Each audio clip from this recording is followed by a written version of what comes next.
Bueno, jóvenes, vamos a iniciar entonces con estas IPAs. Antes de entrar en materia, voy a hacer un paneo acá por el campus para establecer entonces cómo vamos a trabajar en cuanto a las fechas de las IPAs y de las web de esta actividad. Entonces es importante tener en cuenta los insumos que se les han suministrado en esta tarea. Hay una aclaración que hay que hacer en cuanto a los documentos, para que tengan presente, para que todos conozcan de antemano cuáles son los documentos que vamos a trabajar.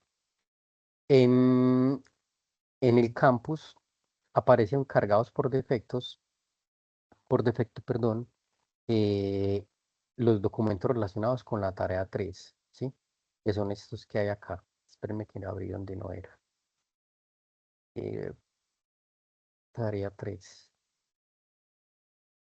Tarea 3. Entonces aquí tenemos la tarea 3. Tarea 3, listo. Y tenemos la guía de aprendizaje de la tarea 3 y aquí tenemos unos documentos que estaban precargados en esta actividad. ¿Sí? Entonces una, hay que tener en cuenta lo siguiente. Los documentos que vamos a trabajar son los que están colgados en el foro. Estos de aquí tienen una dificultad, ¿sí? Tiene una dificultad y es que hubo unas sugerencias a última hora relacionadas con la estructura, ¿sí? Entonces, lo que vamos a hacer es que vamos a tener en cuenta los que yo les colgué acá en el foro. Entonces, en el foro están esos documentos que son los que están actualizados. Entonces, vamos a abrir en el foro de la tarea 3. Acá, entonces los documentos van a estar acá en el foro, en el primer mensaje. Voy a abrir aquí. Voy a abrir acá entonces este entorno. Entonces vamos a trabajar con lo que tenemos en el foro de discusión de la tarea 3. ¿Hasta ahí vamos bien? ¿Están escuchando bien? Los presentes. Alguien que me confirme el audio, por favor. Mucho silencio, ¿están vivos? Excelente, excelente, excelente. Bueno, no se me vayan a dormir, por favor. Tranquilo, profe, no se preocupe. Bueno, listo. Entonces, importante las fechas que tenemos pendientes para esta actividad. Fecha de inicio, eh, 6 de marzo, ¿sí? 6 de marzo y va hasta el 12 de marzo, ¿sí? Perdón, me equivoqué en esa fecha. Voy a revisárselos acá.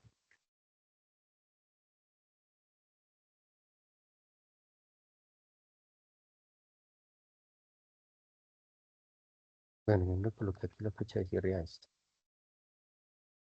Esperen acá, yo les verifico la fecha de cierre.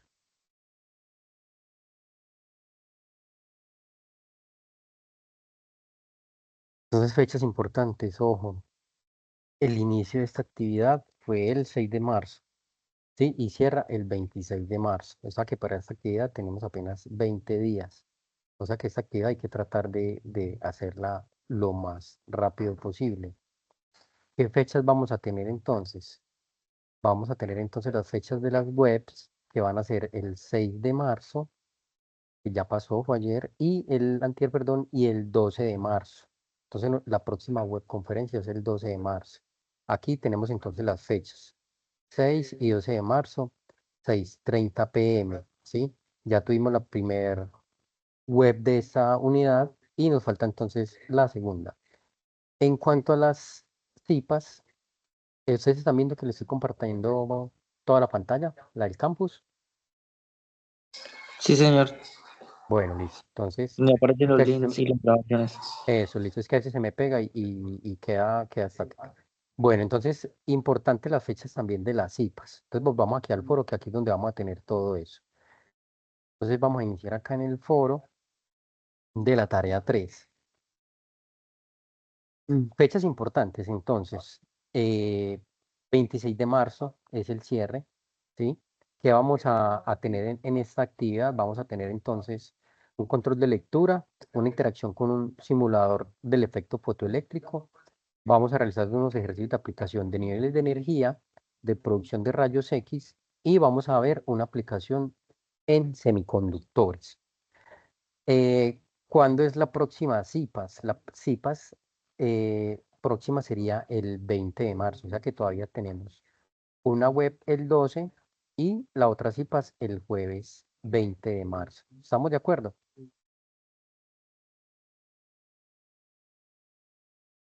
¿Sí? Sí, Bueno, señor. bueno, importante. Aquí tenemos entonces el anexo 4 que son los ejercicios de la tarea 3. ¿Sí? Ejercicios tarea 3 anexo 4 tarea 3. Vamos a revisar si estos son o creo que me equivoqué acá de archivo. Aquí me equivoqué de archivo, mis estimados. Entonces, espérenme, yo hago un ajuste acá, porque aquí se me fue el archivo que no era. Aquí se me fue el archivo que no era, eso de aprendizaje. Tarea 3 anexo 4. No, lo voy a borrar. Voy a sumar el corregido.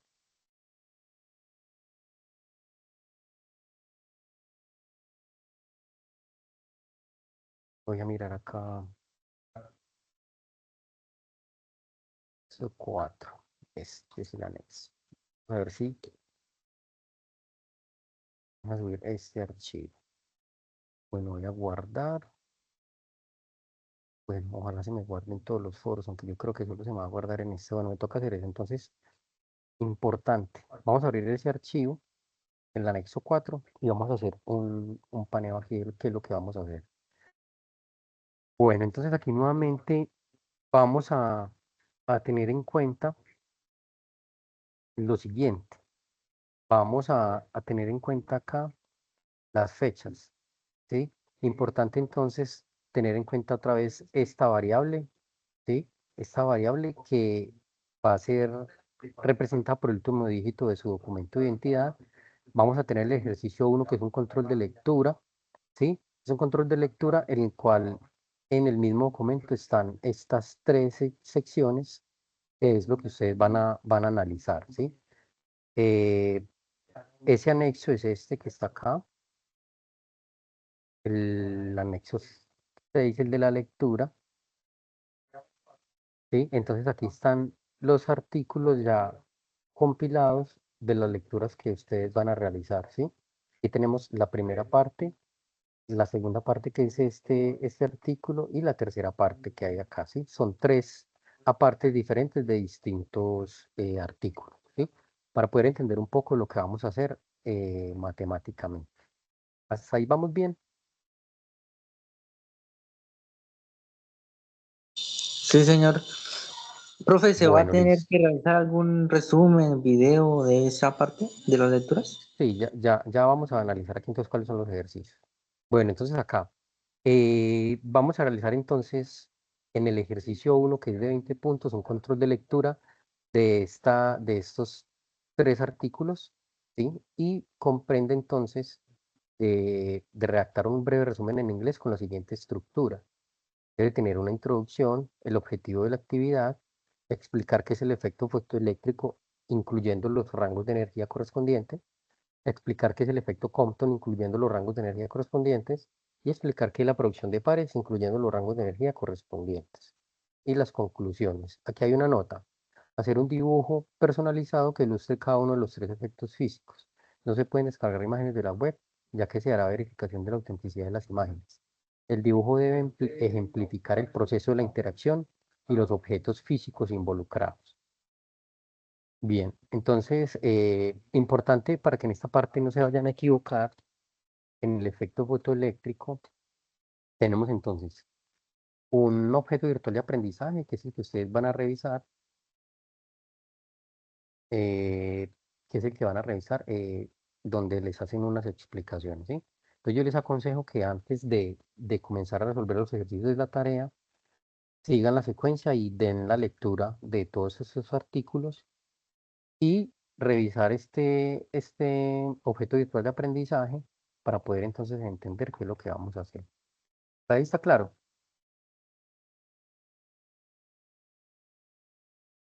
¿Sí? ¿Está claro? Sí, señor. Bueno, entonces, en este ejercicio 2 van a interactuar con un simulador, ¿sí? Profe, una Van a pregunta, interactuar. qué Señor, pena. Es que, sí. pues, su merced dijo que con el dígito de la cédula y pues algunos compañeros el dígito les termina en cero, ¿no les afecta? No, no les afecta. Ah, Ya vamos a listo. mirar que la programación está ya está hecha para que puedan entonces resolver los ejercicios sin problemas. Listo. Entonces van a ingresar a este enlace que hay aquí. ¿Qué les va a abrir ese enlace? Entonces yo voy a abrir aquí una pestaña de incógnito porque yo ya la tengo abierta para que no me genere problemas. Entonces, si ustedes van a copiar este enlace, recuerden que lo más, o sea, lo más recomendado es que ustedes hagan todo con el correo institucional. Van a pegar este enlace aquí y los va a llevar entonces a la página de MATLAB, ¿sí? Y aquí van a tener este simulador del efecto fotoeléctrico. ¿Cómo lo van a abrir ustedes? Hay dos maneras de hacerlo. Una manera es descargar este código que aparece acá, que es el código de MATLAB, donde está todo lo relacionado con la interacción en este simulador, toda la programación, ¿sí?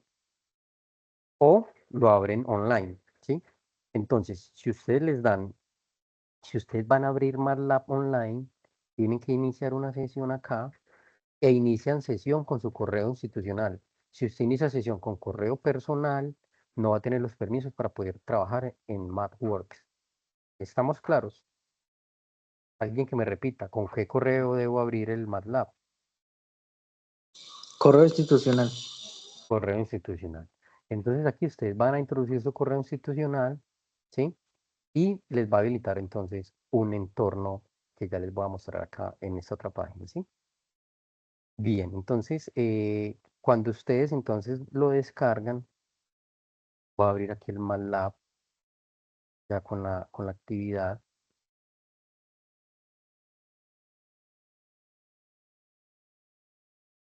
Cuando ya entro a MATLAB, ya con mi código,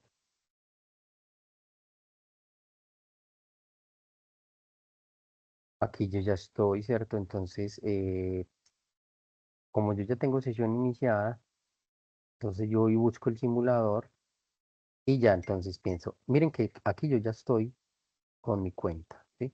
Ya tengo mi cuenta para poder trabajar. ¿Estamos de acuerdo? Listo, entonces, una es abrir esto en MATLAB Online y trabajarlo online siguiendo las instrucciones que aparecen allí. Lo más importante en este momento es que ustedes identifiquen cuál es el protocolo de acceso a la simulación. ¿Les quedó claro hasta el momento? Sí, señor. Listo, entonces vamos a hacer aquí lo siguiente. Como yo lo tengo acá descargado, entonces yo lo abro con mi MATLAB, el que yo tengo instalado aquí en mi computador, ¿sí? Que es este icono que aparece acá. Yo lo abro con mi MATLAB y ya comienzo entonces a trabajar con base en las instrucciones que están en el documento, ¿sí? Por cualquiera de las dos formas lo pueden hacer. Lo trabajen online o lo descarguen. Mientras me va descargando, voy a mirar aquí entonces, por eso no me abrió.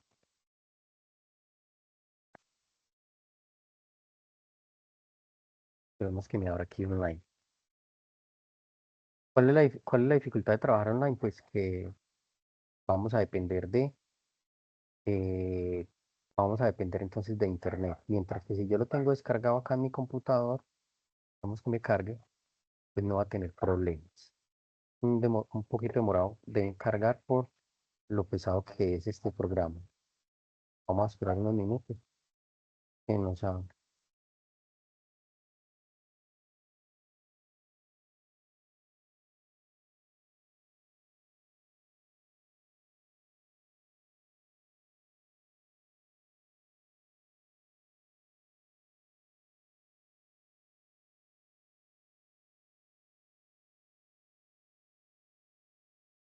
Bueno, muy bien. Aquí, aquí me abrió el MATLAB online. Bueno, aquí me abrió el otro. Bueno, entonces aquí yo ya estoy en el navegador. ¿Sí lo ven acá? Y de forma análoga a lo que hicimos con el código de Python en Colab, para que esto nos trabaje hay que darle run, ¿sí? Vamos a darle run y él ya nos va a trabajar acá y nos va a abrir el simulador. Aquí están todas las instrucciones del simulador y están las variables que deben de manejar, ¿sí? Ustedes van a tener que interactuar con base entonces ¿en qué? En las instrucciones que hay acá, ¿sí? Entonces aquí ustedes van a leer bien, ¿sí? Yo no se los voy a hacer porque esta tarea es de ustedes. Ustedes van a leer bien, van a interactuar, van a identificar cuáles son las casillas de entrada, van a mirar toda esta parte, ¿sí? Observemos que aquí el número de matrícula que están pidiendo es su documento de identidad. Entonces, yo lo voy a hacer online porque yo sé que la mayoría le gusta trabajar online, entonces vamos a trabajar online, donde lo tenía yo acá. ¿Sí? Entonces, aquí el número de matrícula es el número de documento. Voy a meter un número de documento aleatorio, 1, 2, 3, 4, 5, 6, 7, 8, 9. Voy a meter este número de documento, ¿sí? Entonces, ahí ya me queda registrado mi número de documento y voy a empezar entonces que es de 7 dígitos, 1, 2, 3, 4, 5, 6, 7. Listo, ahí está, ahí puse la matrícula. Entonces aquí empiezo a hacer cada uno de estos pasos para la interacción con ese simulador y hago el laboratorio que me piden acá. Entonces vamos acá. ¿Me están siguiendo el hilo hasta el momento? Sí, señor. Bueno, muy bien. Entonces, aquí vamos entonces en la parte central, encontrar una ventana de encontrar elemento a analizar. En la parte superior va a encontrar la longitud de onda de la intensidad que vamos a trabajar. Aquí debe interactuar con los controles hasta que todas las casillas de la izquierda estén en verde. Tome el pantallazo correspondiente cuando complete la semaforización verde de la columna. Sí, o sea que todos estos deben de quedar en verde, como están acá. ¿Sí? Y una vez obtenga la columna de redacte un informe donde explique qué es función trabajo, qué es energía cinética máxima, qué es la longitud de onda y frecuencia umbral, qué es potencial de frenado. ¿Sí? Y aquí vamos entonces a, a tener unos insumos. Esta tabla hace referencia entonces al número del documento y dependiendo del número del documento van a analizar entonces uno de estos elementos. ¿Estamos de acuerdo? Esto está con la nomenclatura de la tabla periódica, entonces aquí están los nombres de esos elementos, ¿sí? Algunos elementos. Entonces aquí están. En el caso mío, yo trabajaría con el 8 porque mi número de cédula termina en 8, entonces aquí voy a colocar entonces y voy a empezar a trabajar, ¿sí?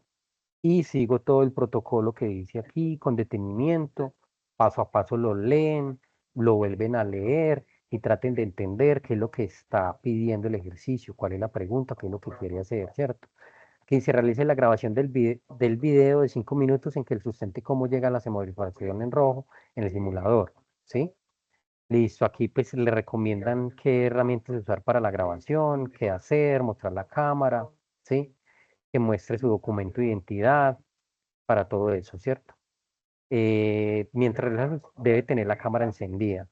Y tenemos el ejercicio 3 y el ejercicio 4 fue lo único que cambió respecto a la tarea que está colgada en la plataforma. ¿Sí me hago entender? ¿Cuáles documentos vamos a trabajar? Vamos a trabajar los documentos que están en el foro que yo les voy a compartir nuevamente por correo para tener una claridad. ¿Listo?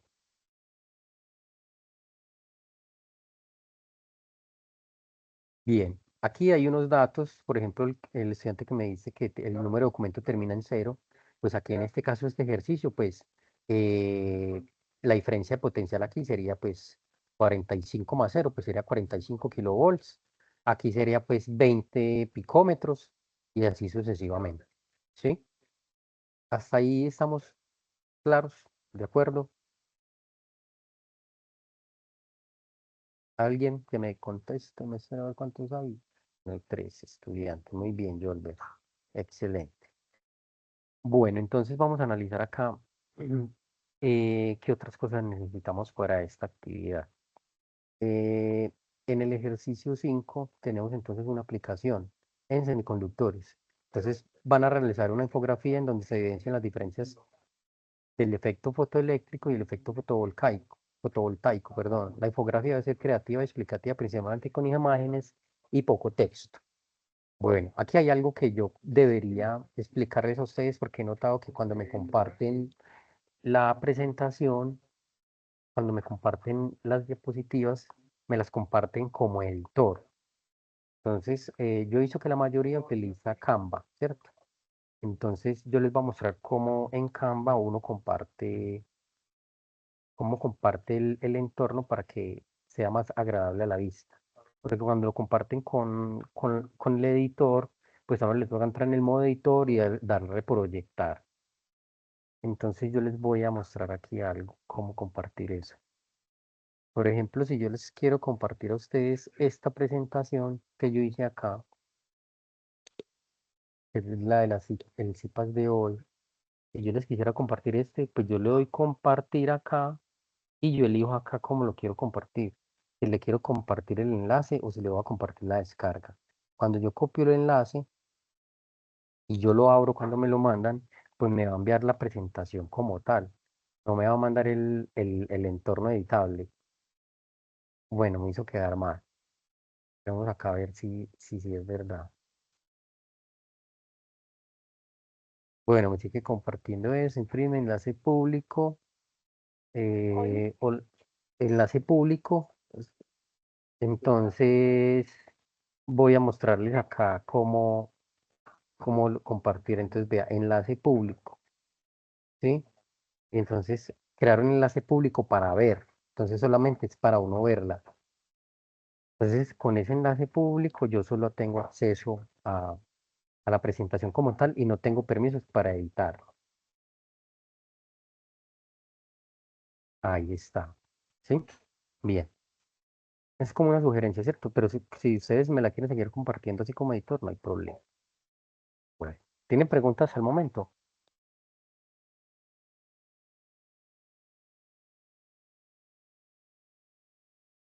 Bueno, bueno, entonces vamos acá a mirar unos aspectos relevantes que necesitamos. Bueno, entonces vamos a comenzar aquí entonces, ¿qué es el efecto fotoeléctrico? La producción de rayos X. Vamos a comenzar aquí a compartir.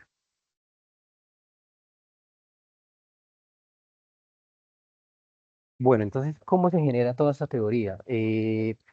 Como estamos hablando de la física moderna, entonces estos aspectos son relativamente recientes.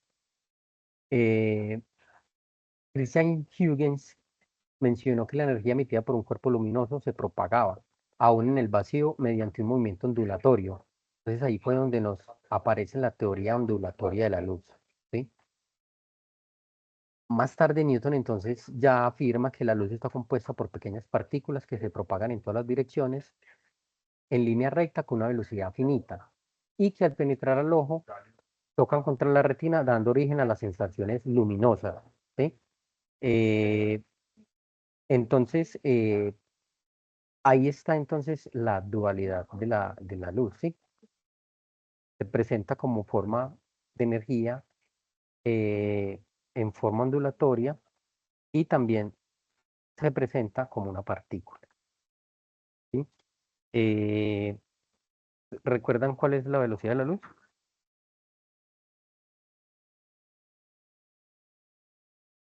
Bueno, entonces aquí vamos a hablar de las ondas electromagnéticas. ¿Qué son las ondas electromagnéticas? Entonces, como la palabra lo dice, ¿sí? Tiene electricidad y magnetismo. Y tenemos que entonces que cuando una onda viaja en dirección del eje X positivo, eh, la componente en Z, que es el campo electromagnético, forma un ángulo de 90 grados entre sí, ¿cierto? Entonces aquí vemos que esta es la onda, ¿sí? De la carga eléctrica y aquí tenemos entonces el B, que es el campo magnético en la otra dirección. Perdón que se me movió, ¿sí? Y esas son las ecuaciones que son el resultado de la solución de una ecuación diferencial, ¿sí? Es un proceso un poco extenso. Aquí solamente les muestro cuál es la forma de la ecuación, ¿sí? ¿Cuál es la forma de la ecuación de una onda? ¿Sí? Entonces aquí tenemos entonces que es una magnitud vectorial y depende de la posición y del tiempo. Este J que aquí es la dirección, ¿sí? Va en dirección J y es el coseno de kx menos omega t. En la tarea anterior nosotros ya identificamos quién es K y quién es omega. ¿Quién recuerda quién es K? ¿Cómo lo podemos calcular? De la tarea anterior, ¿quién me ayuda? ¿Yolber se acuerda? Estoy echando cabeza. Echándole cabeza. Entonces los vamos a mostrar acá.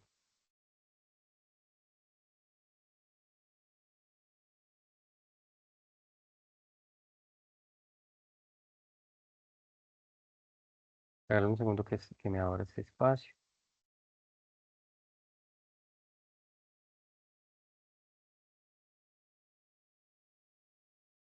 Gamma no era. Aquí se los vamos a mostrar. Voy a abrirles acá.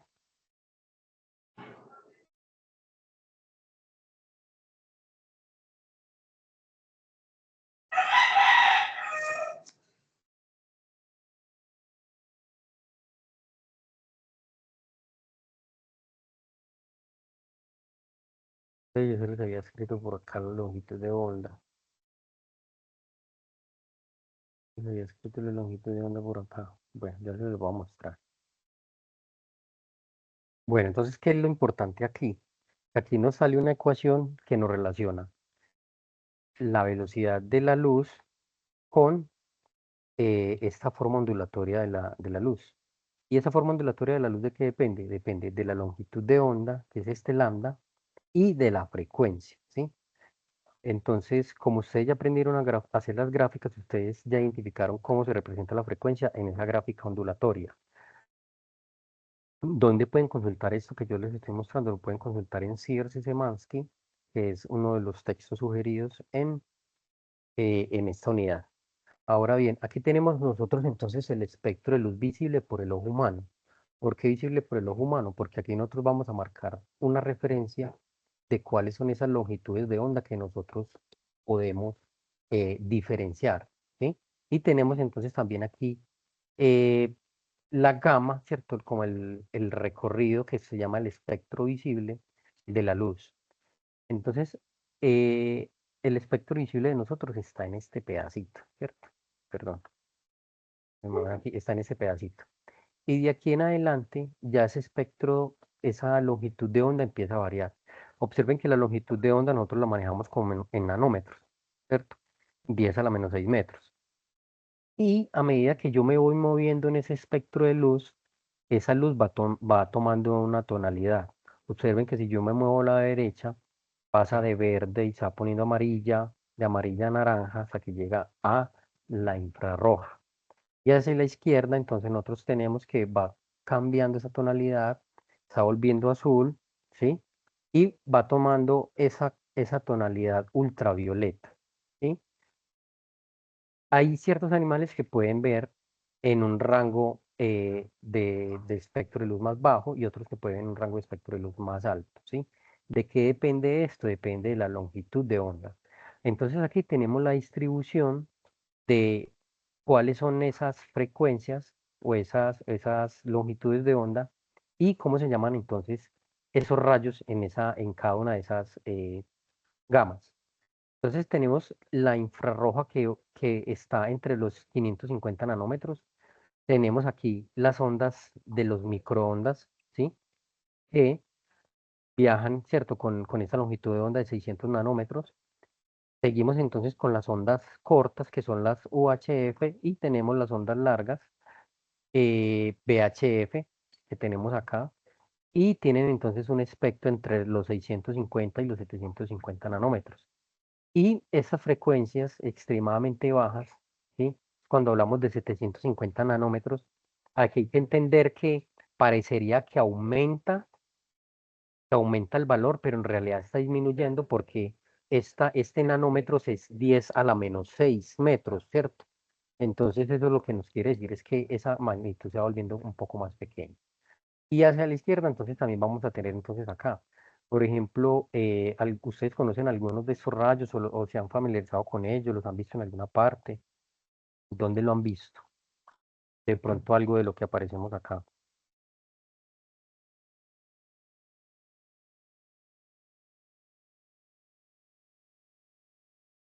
¿Los visores ¿Ustedes han visto, nocturnos? señor? ¿Visores nocturnos?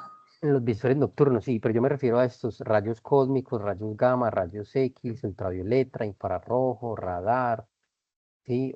Onda Ah, media, en, microondas. básicamente cuando uno va al hospital, ¿no? Y pues le toman los rayos X y lo meten en Es, una, como en una especie de círculo. sí, donde sacan las radiografías, ¿no? Exactamente. Sí.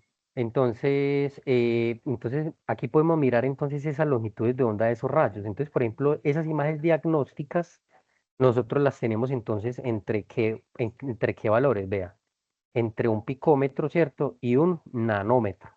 Eso es lo que nosotros tenemos acá, esa longitud. Entonces, ¿cómo diferenciamos a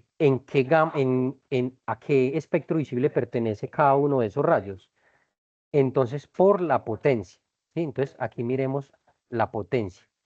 ¿Dónde están los nanómetros? Entonces, mire que nosotros tenemos los nanómetros acá, que es 10 a la menos 9, ¿sí? ¿Y dónde tenemos nosotros los picómetros? Los tenemos por aquí, que es 10 a la menos 15, ¿sí? Y así sucesivamente podemos tener aquí estas ondas. Imagínense la diferencia, por ejemplo, que las ondas las ondas largas, ¿sí? Tienen, por ejemplo, acá una, una longitud de 1 kilómetro, mientras que, por ejemplo, los rayos X tienen una longitud de 10 a la menos 10 metros, o sea que son unas longitudes muy pequeñas. Y también tenemos entonces acá nosotros, eh, perdón, tenemos acá los prefijos para identificar cada uno de ellos. Por ejemplo, 10 a la 9 es giga, ¿sí? Las frecuencias. Entonces, exahertz, zetahertz, petahertz, ¿sí?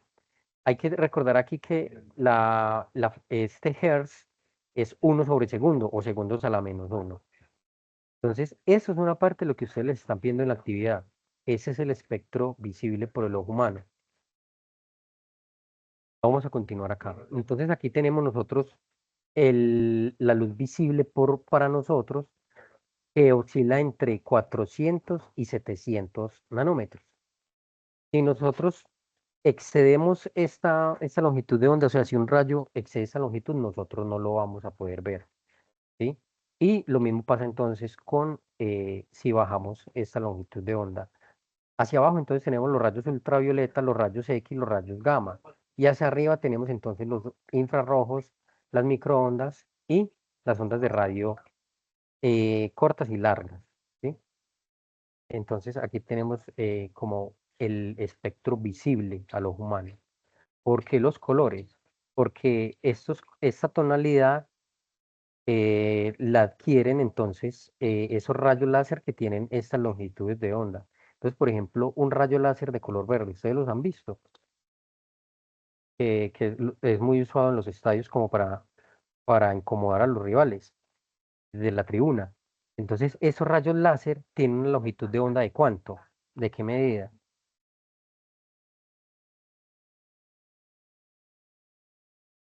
De 550 nanómetros.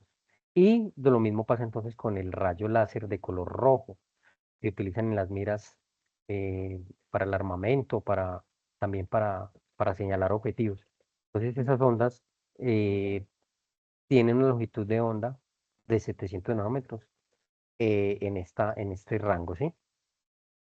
Bien, entonces acá, Profe, señor, en la imagen señor, anterior, cuando su merced se refiere a esa partecita, la potencia, o sea, de 700, de 600, de 580, 550, se refiere también como a la al distancia a la tamaño, que puede llegar. no, al Solo el tamaño, tamaño. eso es la distancia de una onda a la otra.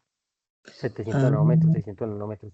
Entonces, dependiendo de qué tan grande sea la onda, pues va a tener esa tonalidad. Porque, por ejemplo, el láser rojo, uy, Sí, tiene mucho nivel de llegar, o sea, llega muy lejos. exacto. Sí. Imagínese, por Ujú. ejemplo, las microondas, lo que hacen. ¿Qué hacen las microondas? Generan calor. Sí. Cogen las partículas del agua, de todo lo que tiene líquido, y las calientan. Entonces, esas son las que utilizan, por ejemplo, en los hornos para calentar, con Mm. hornos microondas. Esas son las ondas que ellos utilizan ahí. No, no pueden irse más arriba porque entonces ya no van a calentar los alimentos, sino que los van a destruir, por ejemplo. Y observen qué pasa hacia abajo, por ejemplo, con los rayos X. Los rayos X lo que hacen es que básicamente penetran el cuerpo, ¿sí? Y, Sí, señor. y a medida que ellos van penetrando en el cuerpo, ellos van devolviendo la señal, el rebote, porque hay unas ondas que se reflejan, otras que se refractan, y esa marca es lo que entonces nosotros vemos, como esa diferencia de, entre las capas del cuerpo, ¿cierto? Entonces, Y por profe, eso es por que eso es que dicen o sea, que los rayos X en cierta constancia pueden ser peligrosos. sí, pueden producir cáncer, por eso es que no le hacen rayos X a las personas que están pues embarazadas, porque puede afectar entonces allí Mm. de una manera directa. Y Y, entonces, y la tecnología, profe, la tecnología 5G, la nueva que salió, también se funciona con este tipo de no, no. magnetismo, No potencia. porque, no porque eso es una radiación no ionizante. Entonces esa Mm. no nos afecta, no nos desprende partículas de nuestro cuerpo ni de ningún otro objeto. Mientras que las que vamos a ver, sí. Ja, profe, disculpe interrumpirle la clase, siga, qué pena. No, hágale, Bien. pregunte. Eso no hay problema. Sí, entonces imagínense, ustedes podrían averiguar, bueno, entonces esos rayos láser que cortan, por ejemplo, láminas de acero de 1 centímetro de grosor. O sea, ¿cuál será esa longitud de onda? ¿Cómo harán para que eso haga ese trabajo? Para que rompa. Entonces, por eso son las aplicaciones tan importantes. Bien, continuamos.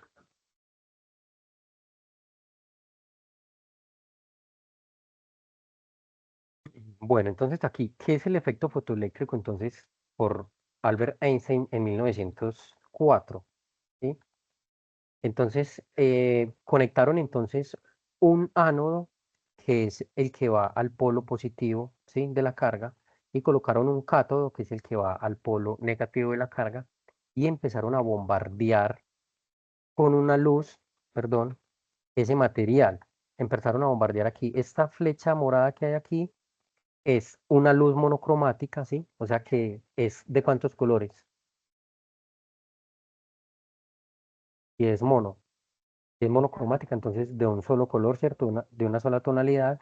Y empezaron entonces a, a bombardear con luz este cátodo y notó entonces que al chocar esa luz con este cátodo se desprendían unos electrones con una velocidad mucho mayor con la que estaban chocando, por así decirlo, eh, esta pared, ¿sí?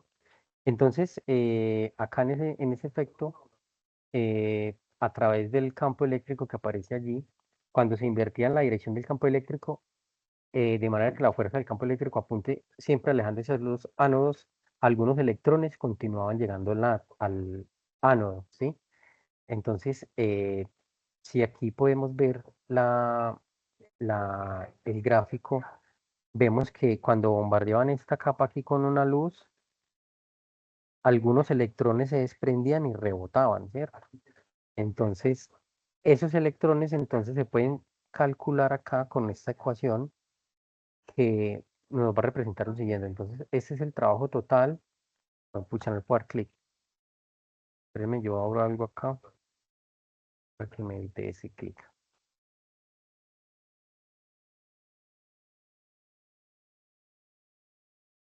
Bueno, entonces aquí tenemos esto, que es una ecuación entonces que nos representa a nosotros el trabajo y la energía cinética máxima.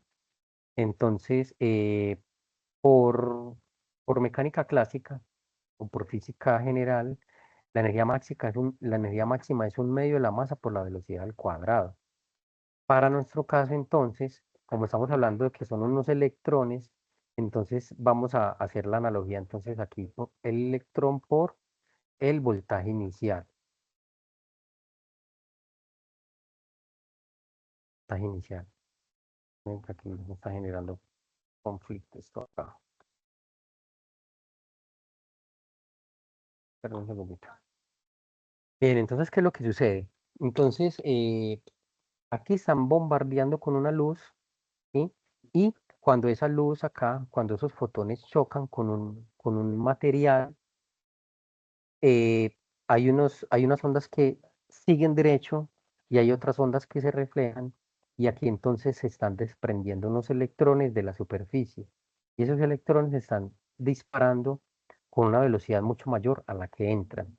Entonces aquí en el lado izquierdo pues tenemos aquí ¿qué pasó cuando iluminaban, cuando, cuando estimulaban este metal, este sodio, con una luz? Y aquí entonces vamos a hacer el análisis, aquí entonces, por ejemplo, en el potasio. Entonces aquí en esta parte acá, este material aquí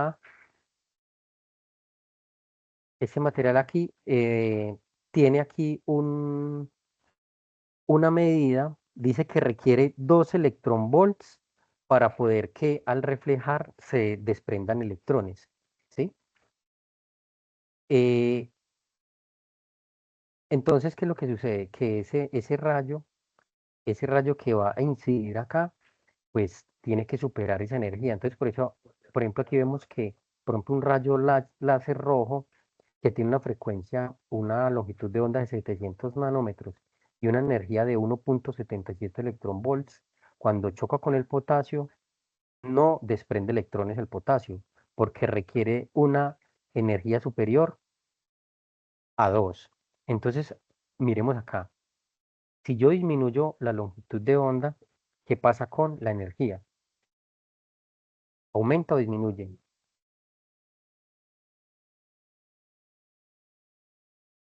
¿Qué ven aquí ustedes? ¿Qué valor dice acá?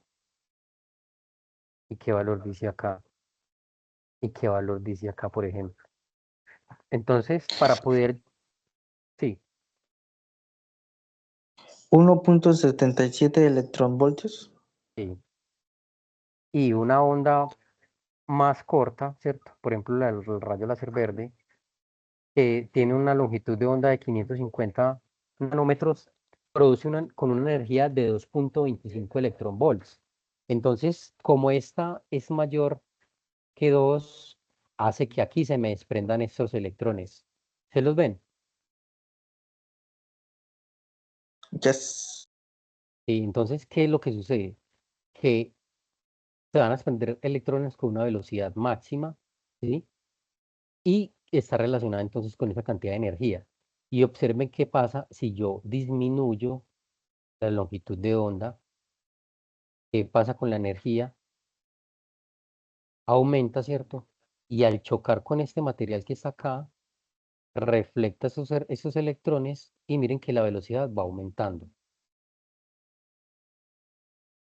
¿Qué notan esa parte?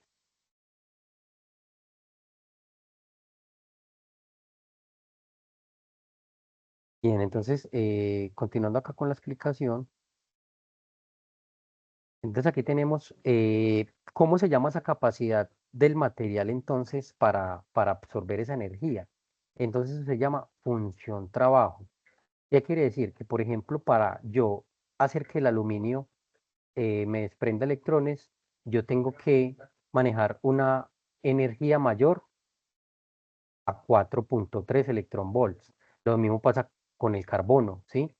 Entonces observen que yo tengo que elegir qué tipo de rayo voy a interactuar con el material para poder hacer que me desprenda electrones, ¿sí? Entonces a eso es lo que se llama función trabajo.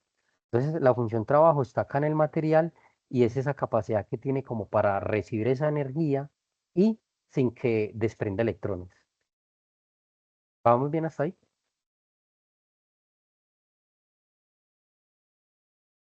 ¿Estamos bien hasta ahí, muchachos?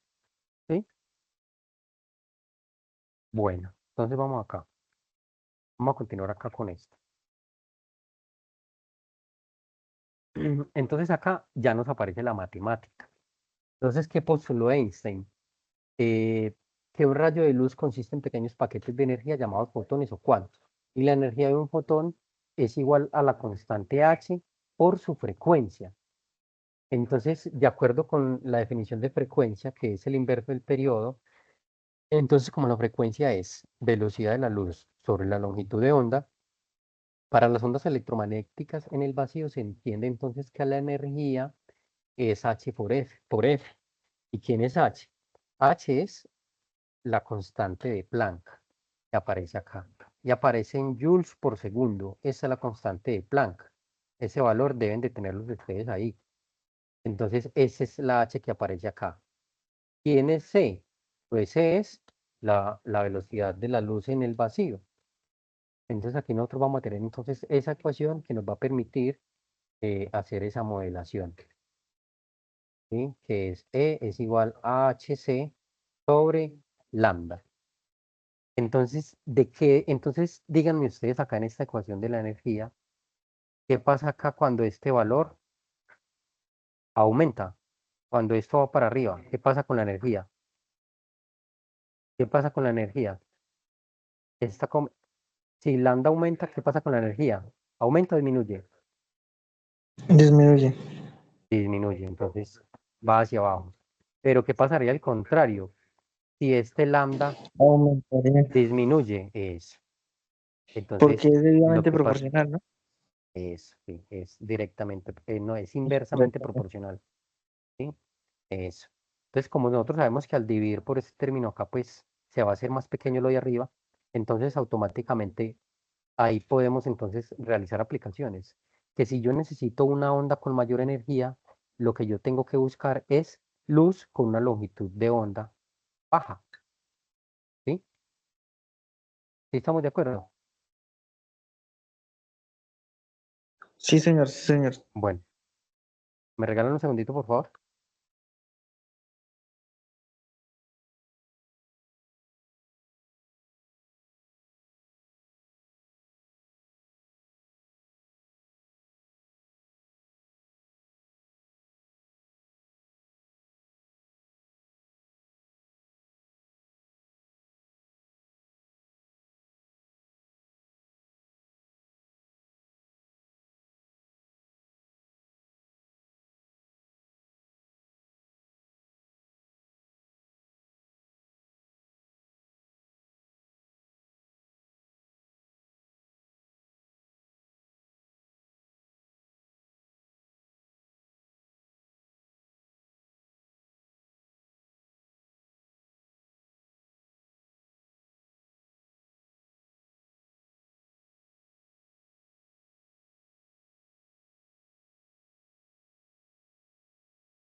Bueno, jóvenes, ¿cómo vamos? ¿Sí están entendiendo lo que les estaba mostrando?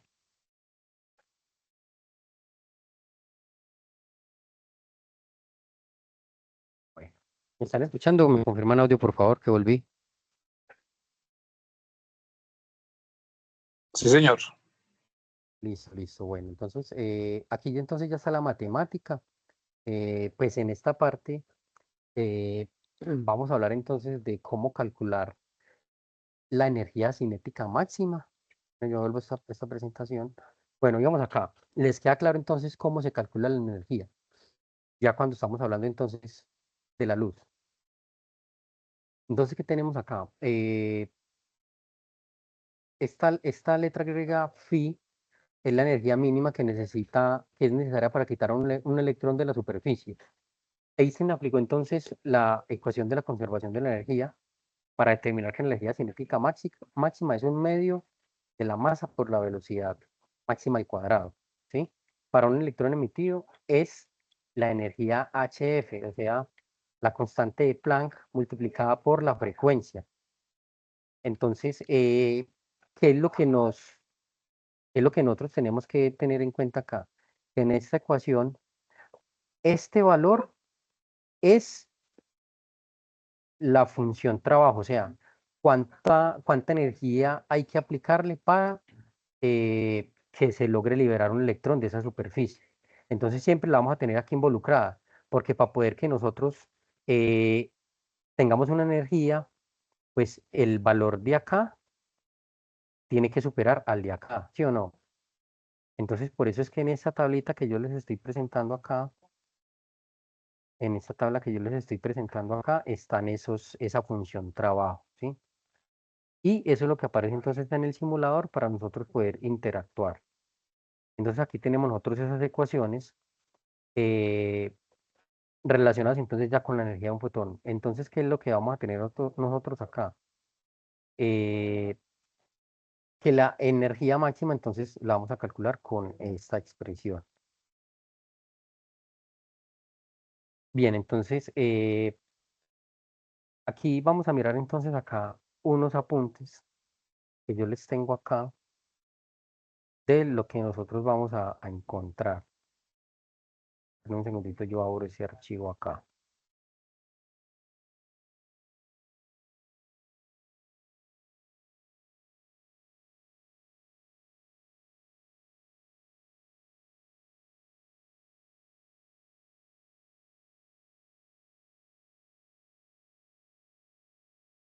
Bueno, entonces eso es lo que nosotros estamos haciendo acá.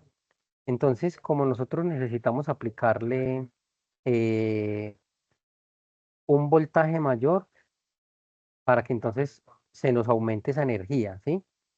Y cuando se nos aumenta esa energía, entonces vamos a obtener una liberación mayor de fotones, perdón, de electrones. Bueno, vamos a mirar qué más tengo de aquí para mostrarles.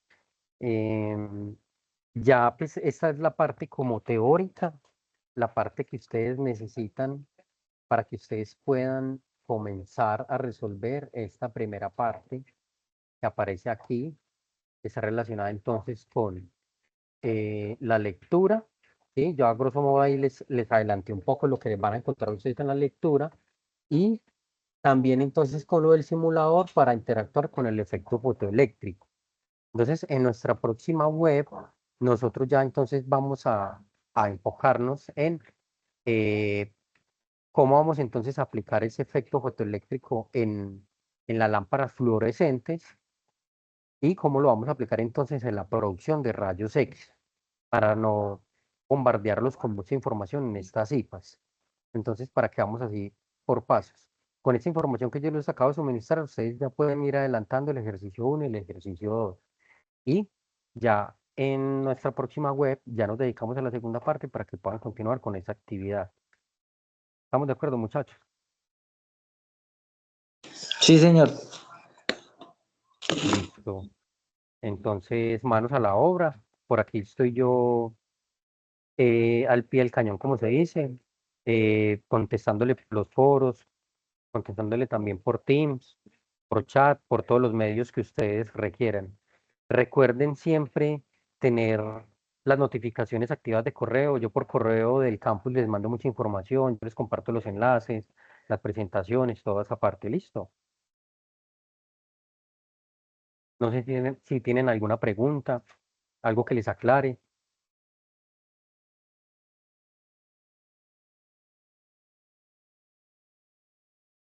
De mi parte, no. Bueno, muchas gracias entonces por estar presentes. Voy a terminar ya la grabación para entonces compartirles a sus